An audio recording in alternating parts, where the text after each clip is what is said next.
Hello everyone, welcome to my YouTube channel Mamata maths tutorial. और आज class 12th में lecture 124 है। हम कर रहे थे बेटा चैप्टर 4 डिटर्मिनेंट्स का, और आज का हमारा टॉपिक रहेगा adjoint and inverse of A matrix. कि मैट्रिक्स के एडजॉइंट से क्या मतलब है और मैट्रिक्स का इनवर्स हम कैसे निकालते हैं।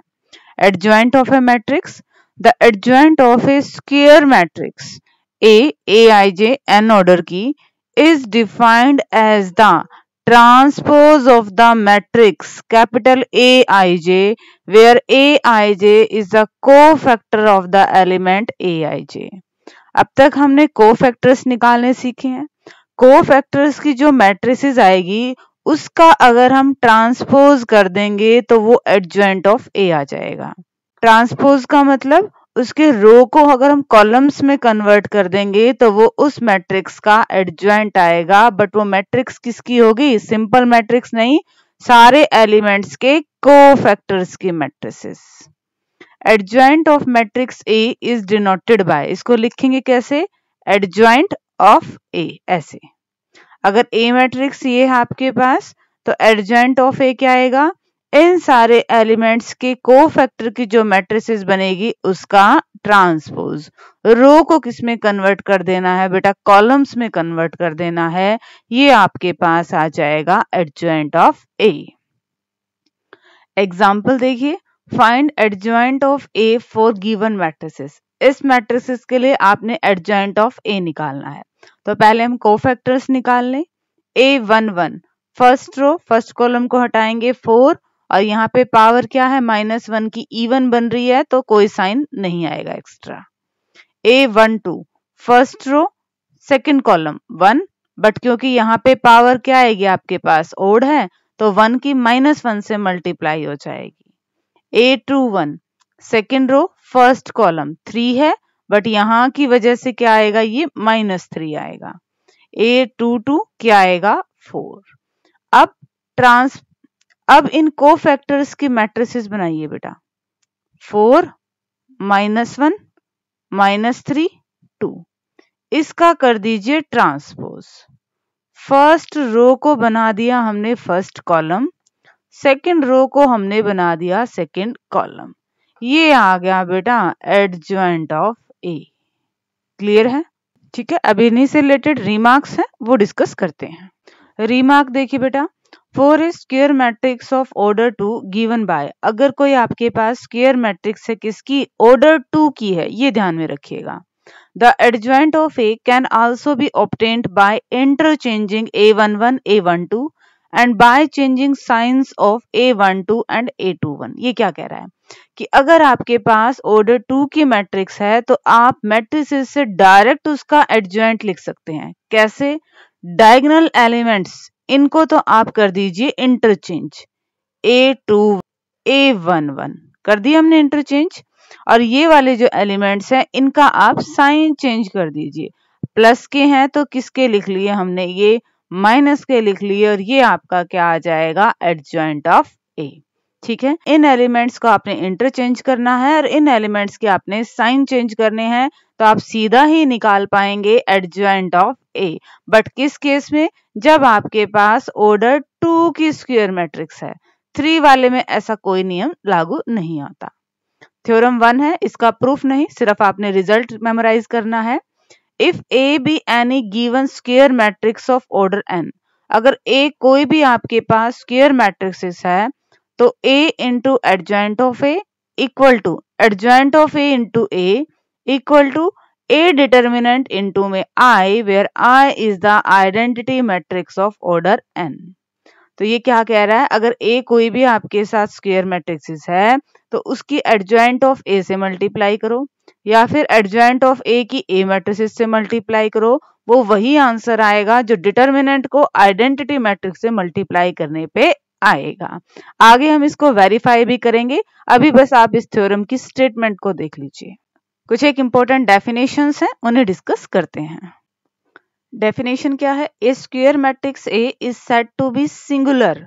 किसी भी स्क्वायर मैट्रिक्स को हम सिंगुलर कब कह देंगे? अगर उसका डिटर्मिनेंट क्या आ जाए? 0 आ जाए।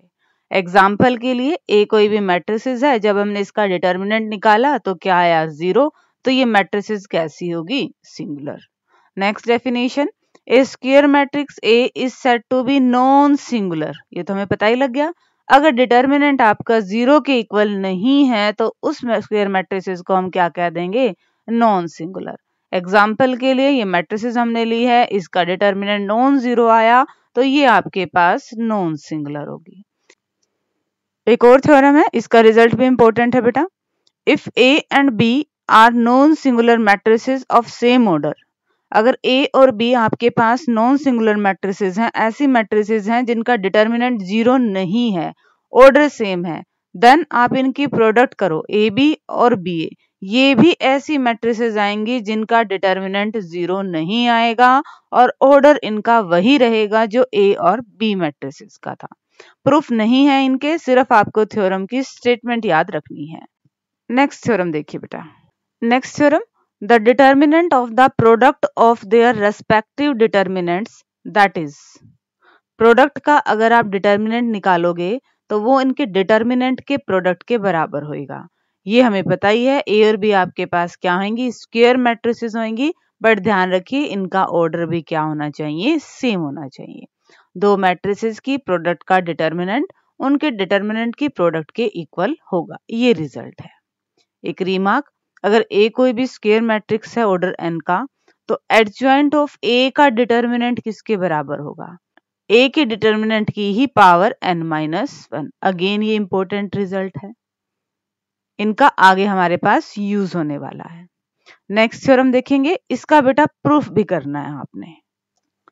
Theorem 4, a square matrix A is invertible if and only if A is non singular matrix. ये क्या कह रहा है कि कोई भी स्क्वायर मैट्रिक्स इन्वर्टिबल कब होगी? जब उसका डिटर्मिनेंट नॉन जीरो होगा। प्रूफ करते हैं।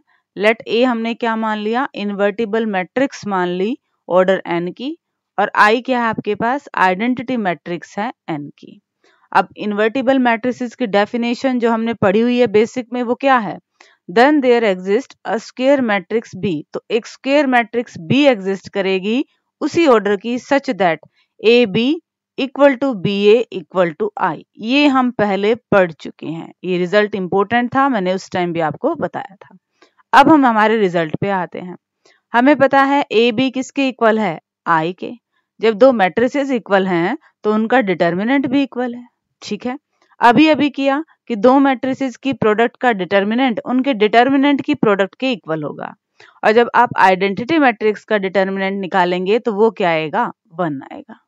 अब जब दो मैट्रिसेस के डिटर्मिनेंट की प्रोडक्ट 1 है, मतलब इन दोनों में से कोई जीरो है ही नहीं। अगर एक भी जीरो होता तो प्रोडक्ट क्या आ जाती? 0। बट हमें तो ए चाहिए है, यहाँ से हमारे पास रिजल्ट निकला कि ए मैट्रिसेस का डिटर्मिनेंट नॉन जीरो है, और जब डिटर्मिनेंट नॉन जीरो है तो ये कैसी आ गई है? नॉन सिंगुलर मैट्रिसेस आ गई है। अब इसका कन्वर्स भी देखें, अगर नॉन सिंगुलर मैट्रिक्स है तो वो इन्वर्टिबल है। Let A be a non singular matrix, तो इसका डिटर्मिनेंट क्या आएगा आपके पास? Non zero.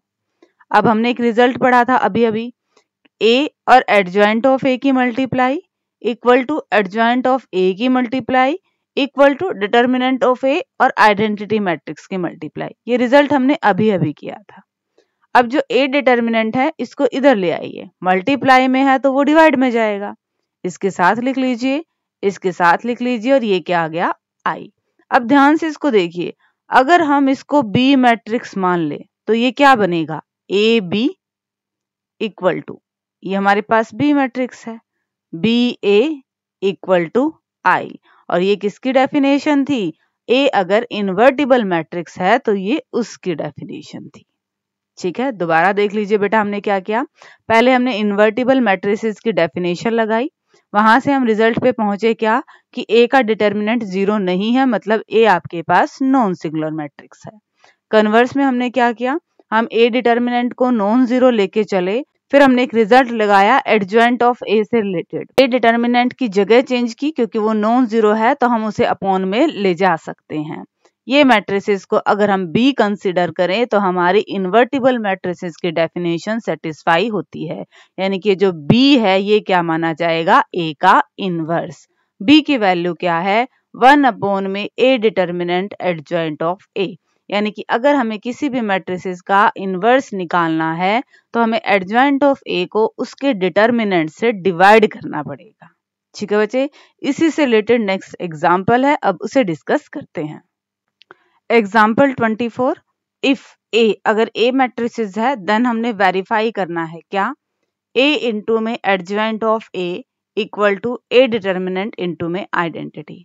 हमने पढ़ा था बेसिक में ए और एडजॉइंट ऑफ ए की मल्टीप्लाई करो या फिर एडजॉइंट ऑफ ए की ए से मल्टीप्लाई करो या फिर ए डिटर्मिनेंट की आइडेंटिटी मैट्रिक्स से मल्टीप्लाई करो, ये इक्वल आएगा। यहाँ पे हम वेरीफाई करेंगे कि क्या ये रिजल्ट होल्ड करता है। तो हमने ए मैट्रिसेस ली, इसका हमने डिटर्मिनेंट निकाला तो वो क्या आया 1। ठीक है, अब एडजॉइंट ऑफ ए की मैट्रिसेस क्या थी, याद कीजिए कोफैक्टर की मैट्रिसेस का ट्रांसपोज। तो कोफैक्टर्स निकाल लें, A11, A12, A13, A21, A22, A23, A31, A32, A33। हमने कोफैक्टर्स निकाल लिए हैं। एडजॉइंट ऑफ ए के लिए इस कोफैक्टर की मैट्रिसेस का क्या लेंगे, हम ट्रांसपोज लेंगे। ये आ गया आपके पास एडजॉइंट ऑफ ए। अब हमें चाहिए ए मैट्रिसेस और एडजॉइंट ऑफ ए की मल्टीप्लाई। तो हमने ए मैट्रिसेस लिख ली और एडजॉइंट ऑफ ए इनकी कर देते हैं मल्टीप्लाई। जैसे हमने मैट्रिसेस की मल्टीप्लाई की वो हमारे पास क्या आई है 1 0 0 0 1 0 0 0 1, और ये वही है जब ए डिटर्मिनेंट की आई से मल्टीप्लाई करेंगे। ठीक है, क्योंकि यहाँ पे हमारे पास क्या था, ए डिटर्मिनेंट 1 था, आइडेंटिटी मैट्रिक्स हमारे पास यही होती है, 1 से मल्टीप्लाई करोगे तो यही आएगा। और यही हमें क्या करना था, वेरीफाई करना था। अब हमें निकालना है ए इनवर्स। ए इनवर्स हमने अभी अभी पढ़ा क्या, 1 अपॉन में ए डिटर्मिनेंट और क्या आ जाएगा एडजॉइंट ऑफ ए। तो 1 अपॉन में ए डिटर्मिनेंट तो 1 ही है, एडजॉइंट ऑफ ए लिख दो, वो क्या था 7 -3 -3 -1 1 0 -1 0 1। ये आ गया आपके पास इस मैट्रिसेस का इनवर्स। ठीक है बच्चे, सिंपली देखिए हमें वेरीफाई करना था ए और एडजॉइंट ऑफ ए की मल्टीप्लाई। तो हमने पहले एडजॉइंट ऑफ ए निकाला, उसकी ए से मल्टीप्लाई की, फिर हमने ए डिटर्मिनेंट की आइडेंटिटी से मल्टीप्लाई की। दोनों इक्वल आने चाहिए थे, हमारे इक्वल आ रहे हैं तो वेरीफाई हो गया। ए इनवर्स के लिए हमारे पास फॉर्मूला है, वैल्यू रिप्लेस की और इनवर्स आ गया है। नेक्स्ट एग्जाम्पल को डिस्कस करते हैं। अब एग्जाम्पल 25, अगर ए मैट्रिसेस आपके पास है, बी मैट्रिसेस आपके पास है, देन वेरीफाई दैट। आपने इस रिजल्ट को वेरीफाई करना है। अगेन ये रिजल्ट हमने पढ़ा हुआ है, दो मैट्रिसेस की प्रोडक्ट का इनवर्स कीजिए तो वो उनकी प्रोडक्ट के इक्वल होगा, बट पहले बाद वाली का इनवर्स आएगा। ये बी इनवर्स ए इनवर्स की मल्टीप्लाई के बराबर होगा। इसको कभी भी ए इनवर्स बी इनवर्स की मल्टीप्लाई नहीं लिखना आपने, ठीक है, अपोजिट होता है। ए बी है तो पहले बी का इनवर्स आएगा फिर ए का इनवर्स आएगा। तो करते हैं वेरीफाई। लेफ्ट हैंड साइड हमारे पास क्या है, ए बी का इनवर्स, ए बी का इनवर्स। तो ये क्या आएगा, adjoint of A B upon में इसी मैट्रिसेस का डिटर्मिनेंट।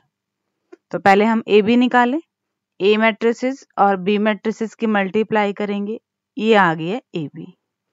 इसका डिटर्मिनेंट निकाले, वो ये आ गया है। डिटर्मिनेंट नॉन जीरो है, मतलब इसका इनवर्स एग्जिस्ट करता है। इनवर्स कैसे निकलेगा, एडजॉइंट ऑफ ए बी और इसी का ही डिटर्मिनेंट। ऑर्डर 2 की मैट्रिसेस है तो हम डायरेक्ट एडजॉइंट लिख देते हैं। इन दोनों की तो हमने जगह चेंज करनी है, ये कर दिए इंटरचेंज, और इनके हमने साइन चेंज करने हैं, कर दिए साइन चेंज। साथ में प्रोडक्ट कर रहे हैं 1 अपॉन में ए बी डिटर्मिनेंट से। ये वैल्यू क्या थी आपके पास -11, माइनस से थ्रू आउट मल्टीप्लाई कर दिया और ये आ गया हमारे पास ए बी का इनवर्स। जैसे सिंपली बेटा ए का इनवर्स निकालते थे वो कोई मैट्रिसेस होती थी, वैसे ही ए बी जब मैट्रिक्स ए और बी का प्रोडक्ट किया तो ये भी एक मैट्रिसेस आई है। अब हमें इसका इनवर्स निकालना है, इसको एक मैट्रिसेस मान लिया, इसका एडजॉइंट निकाला, इसका डिटर्मिनेंट निकाला और फॉर्मूले में पुट कर दिया। लेफ्ट हैंड साइड तो ये आई है, राइट हैंड साइड में क्या निकालना है, बी का इनवर्स और ए का इनवर्स, इनकी प्रोडक्ट करनी है। अब पहले हम ए का डिटर्मिनेंट निकालें, नॉन जीरो आया है, बी का डिटर्मिनेंट निकालें, नॉन जीरो आया है। जब डिटर्मिनेंट नॉन जीरो है मतलब दोनों के ही इनवर्स एग्जिस्ट करते हैं। ए इनवर्स निकालें, एडजॉइंट ऑफ ए, इनको इंटरचेंज कर दीजिए, इनके साइन चेंज कर दीजिए, हो गया एडजॉइंट ऑफ ए, साथ में 1 अपॉन में ए डिटर्मिनेंट। बी इनवर्स क्या आएगा, एडजॉइंट ऑफ बी, इनको इंटरचेंज कर दीजिए, इनके साइन चेंज कर दीजिए, हो गया एडजॉइंट ऑफ बी, और डिटर्मिनेंट क्या था इसका 1, तो 1 हो गया। बी इनवर्स ए इनवर्स इस मैट्रिसेस की इस मैट्रिसेस से मल्टीप्लाई कर दीजिए, करें जरा, क्या आएगा, माइनस में 1 अपॉन 11, माइनस के 12 और माइनस के 2, ये तो माइनस के 14 बना, माइनस के 9 प्लस के 4, ये माइनस का 5 बना, माइनस 4 माइनस 1, ये माइनस 5 बना, माइनस 3 प्लस 2, ये माइनस 1 बना। माइनस का साइन है तो थ्रू आउट माइनस से मल्टीप्लाई कर दो, क्या आ गया, 1/11, 14, 5, 5 और 1, और यही हमारी क्या थी बेटा, लेफ्ट हैंड साइड थी। हमने लेफ्ट हैंड साइड को सोल्व किया, हमने राइट हैंड साइड को सोल्व किया, दोनों हमारे पास क्या आ गए हैं, इक्वल आ गए हैं, और यही हमें क्या करना था, वेरीफाई करना था। और अब डिस्कस करते हैं आज के लेक्चर के लास्ट एग्जाम्पल को। Example 26, show that the matrix A satisfy the equation A square minus 4a plus I equal to 0, जहां पे आई का मतलब आइडेंटिटी मैट्रिक्स है ऑर्डर 2 की ही, और 0 का मतलब जीरो मैट्रिक्स है ऑर्डर 2 की ही। यूजिंग दिस इक्वेशन, और फिर इस इक्वेशन का यूज करके आपने ए इनवर्स निकालना है। पहले तो वेरीफाई करना है कि ये जीरो मैट्रिसेस के बराबर है, और फिर ए का इनवर्स निकालना है। तो पहले हम इसको सॉल्व करें। ए स्क्वायर का मतलब ए मैट्रिसेस की ए मैट्रिसेस से मल्टीप्लाई हो रही है, मल्टीप्लाई कर दिया, आ गया ए स्क्वायर। अब इसमें वैल्यू पुट कीजिए, ए स्क्वायर माइनस 4 ए मैट्रिसेस की वैल्यू प्लस में आई मतलब आइडेंटिटी मैट्रिक्स की वैल्यू। ये तो आपके पास अलजेब्रा ऑफ मैट्रिसेस है, इसको आपने सिंप्लीफाई कर दिया, ये क्या आ गया, 0, और हमें 0 के बराबर ही इसको दिखाना था, यानी कि हमारी ये मैट्रिसेस इस इक्वेशन को सेटिस्फाई कर रही है। इसके बाद हमें क्या निकालना था, ए इनवर्स निकालना था। तो हमने देखिए यहाँ पे क्या किया, ए का स्क्वायर है तो ए के स्क्वायर को लिख सकते हैं ए इंटू ए माइनस 4a, और ये प्लस का आई था, इसकी साइड चेंज करी तो ये क्या आ गया, माइनस का आई। अब हमने क्या किया, post multiply by A inverse, दोनों तरफ ए इनवर्स से मल्टीप्लाई कर दिया, इसको भी ए इनवर्स से मल्टीप्लाई किया, इसको भी ए इनवर्स से मल्टीप्लाई किया, और इसको भी ए इनवर्स से मल्टीप्लाई किया। आप इन दोनों की पहले मल्टीप्लाई करके इसके साथ करो, या फिर पहले इन दोनों की मल्टीप्लाई करो, एक ही बात है। तो इनको हमने लिख लिया एक ब्रैकेट में। ए और ए इनवर्स की मल्टीप्लाई करेंगे तो आई आएगा, क्यों, किसी भी मैट्रिक्स की उसके इनवर्स से मल्टीप्लाई करोगे तो आइडेंटिटी ही बचेगा, और आइडेंटिटी की किसी मैट्रिक्स से मल्टीप्लाई करो तो वाई बचेगी। सेम यहाँ पे ए की ए इनवर्स से मल्टीप्लाई करेंगे तो आई आएगा, माइनस में 4i इक्वल टू माइनस में ए इनवर्स। हमें ए इनवर्स निकालना था, ये माइनस में है तो इसको इधर ले आइए, इन दोनों को इधर ले आइए, क्या आया, 4i माइनस में ए। आई की वैल्यू रख दीजिए, ए की वैल्यू रख दीजिए, सोल्व कर दीजिए, और ये हमारे पास क्या आ गया, ए का इनवर्स आ गया। ए मैट्रिसेस का इनवर्स हम एडजॉइंट ऑफ ए अपॉन में ए डिटर्मिनेंट इससे भी निकाल सकते थे, बट इस क्वेश्चन में क्या कहा गया था कि पहले तो हमें ये चेक करना था कि ये मैट्रिसेस इसको सेटिस्फाई करती है, और फिर यूजिंग दिस इक्वेशन, और फिर इस इक्वेशन का यूज करके हमें ए का इनवर्स निकालना था। हमने प्रोसीजर तो इसी के लिए लगाया है, बट हम हमारे आंसर को वेरीफाई इससे कर सकते हैं। पहले ए स्क्वायर था तो इसकी वैल्यू निकाली, इसी मैट्रिसेस की इसी से मल्टीप्लाई करके, ए की जगह वैल्यू रखी, आई की जगह वैल्यू रखी, सिंप्लीफाई किया तो हमारे पास जीरो मैट्रिक्स आ गई है। फिर बाद में हमने कुछ एक स्टेप किए जिसमें हमने ए इनवर्स को एक तरफ रखा, बाकी सारी टर्म को एक तरफ, सिंप्लीफाई किया, उनकी वैल्यू रखी है, और ये हमारे पास ए इनवर्स आ गया।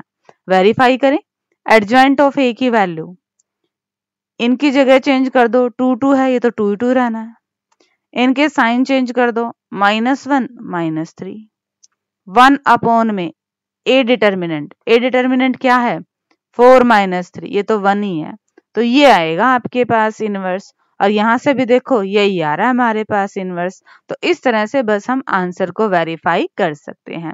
ये इंपॉर्टेंट स्टेप्स हैं, इनका जरूर ध्यान रखिएगा। इसी के साथ ही बेटा ये लेक्चर ओवर होता है। नेक्स्ट लेक्चर में हम इसी से रिलेटेड एक्सरसाइज को डिस्कस करेंगे। डिस्क्रिप्शन में से नोट्स लेना ना भूलिएगा। And thank you everyone for watching my video.